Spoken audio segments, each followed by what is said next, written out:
Today is the second day of Donald Trump's second presidency. And if you look at it from a detached perspective, even, it seems like the ultimate triumph of American right and especially of Trumpism. And while all those on the progressive side of politics in the United States are sort of on a defensive and demoralized, I'm here to talk a little about what is it that Trump or anyone else like him can absolutely not take away from us. And that's what we should hold on to and build on.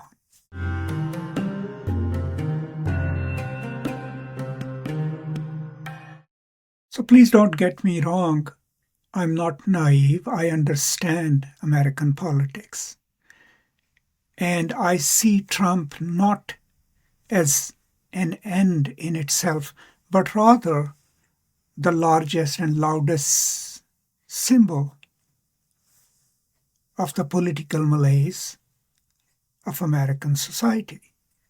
When you enervate the educational system, undo the critical thinking habits of the people, force them against each other, then you create a kind of politics where any populist leader who promises not to change your lives but to hurt others can have enough people voting for him to win the presidency. And, people way more qualified than me have written about it, said things about it. I had intentionally previously not made a lot of political videos on Donald Trump or on the conservative politics of United States because the channel was mostly focused on education. But I think I'll slowly also build on this channel my views of what's going on, what happens, and mostly analysis and opinions of Trump policies and actions of his government. So today, let's talk about what is it that Trump and his ilk can absolutely or should absolutely not take away from us. The most important of all these things is kindness and love. Now, I don't use the terms kindness and love in their romantic connotation only, even though that's implied as well. I use kindness and love as Paulo Freire discusses it as two ultimate constituent parts of any kind of revolutionary praxis. Kindness to others, especially to those who are different, is important now more than ever. And love for humanity, for the planet, for life in general is important. Because what does Trump regime and people around him represent? They haven't promised a lot of things to their constituents. What they have promised is that they will hurt other people to make their constituents happy. So the general theme that runs through Trumpian politics is harm to others, especially those who are weak, those who are displaced, those who are not powerful, which somehow they think keeps their base together, makes them happy. Under these circumstances, we feel like we need to return the hate back to the Trump camp, right? And be as nasty as they are. I think that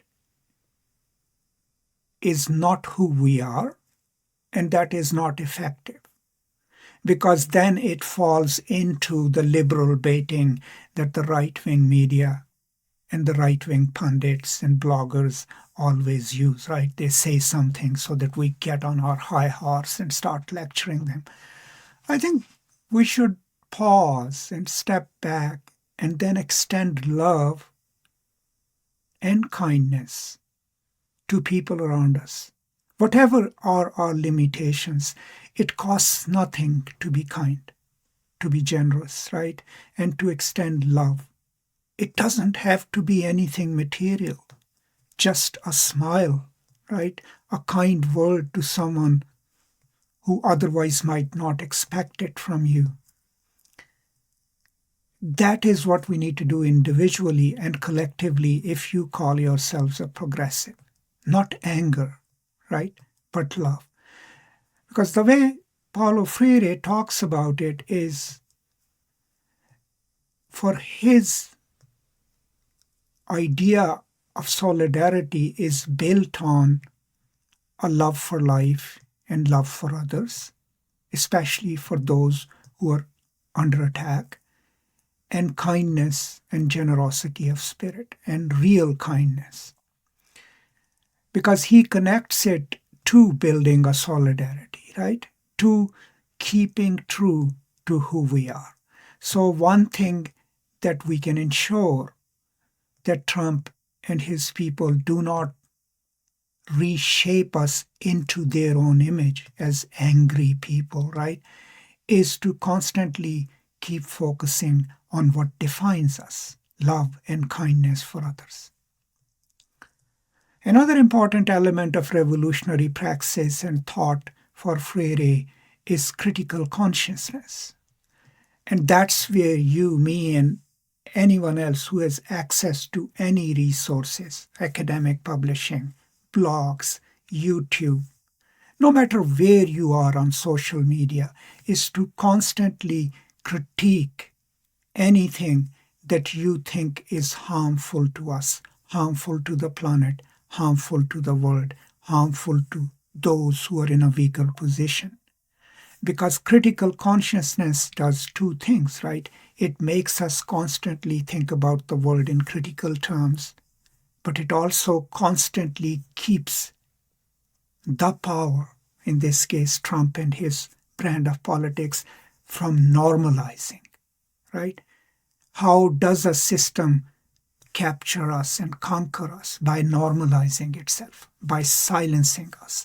So I think love and kindness, critical awareness, and constant critique of what's going on, if it cannot change the status quo, but it can enable us to make sure that this cruel, vindictive politics is not able to normalize itself to a point where we don't even question it. Another important aspect of Freirean praxis, of revolutionary praxis or praxis of change, is dialogue, that our actions should be dialogic.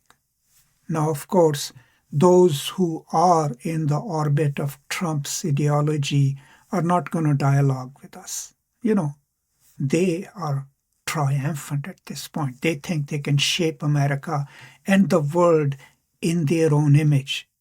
But our relationship with the world, with all those around us, as far as possible, needs to be dialogic, where we share our views and we ask them to offer their views, but especially the like-minded people. We must constantly dialogue with each other towards a better world, right?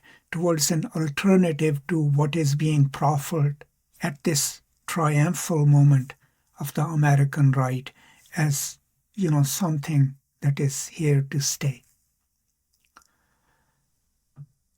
And so these are the things that neither Trump nor his allies can take away from us. They cannot take away our ability, natural and constructed maybe, to be kind.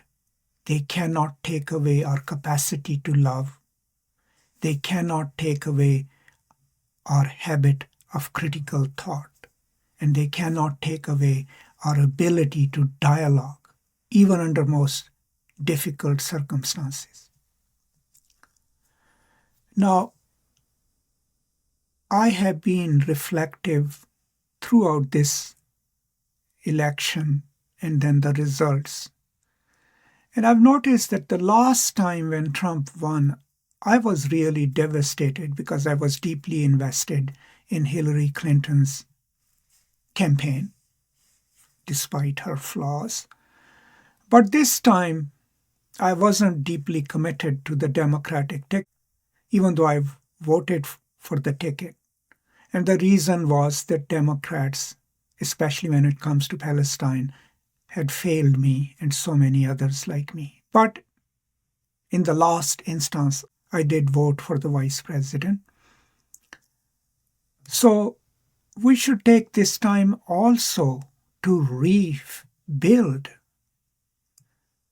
the American progressive left, right? How can we bring the workers back? The same workers who voted for Trump are union members, right? And whose fates will now be decided by the billionaires who are with Trump, all of whom are anti-union. These are the things that we need to focus on. If you're a scholar, a public intellectual, or an academic, we need to keep dialoguing about these things in writing, in our public interactions. But more importantly, we have to do it with love. I think anytime we get angry and hateful, we lose the audience, of course, but also we lose who we are. So it's not done yet. Yes, Trump has 4 more years, but this is America. What is he going to do after he's done, right? Maybe he'll harm a lot of American institutions. Fine. Maybe he'll harm a lot of people, which is not fine. But we can rebuild, and it's a large world. One person with immense power can do a lot of damage, but if all of us come together and keep being true to who we are and keep being kind and generous to others, especially those who are in a weaker position, that is the most effective form of resistance that we can offer. Plus, offer your thoughts, offer your critiques, and never, ever concede the truth to anyone who's trying to hijack it. I don't intend to do that, but collectively, if we make up our minds and constantly keep spreading love and hope while also holding the powerful accountable semiotically, materially in the streets, I think we will succeed in the end. That's all I have to say. I hope this is useful to you. Just let me know what you think, and I will keep adding more conversations related to the contemporary politics of United States and the world. Thank you so much. Stay safe, and peace and love.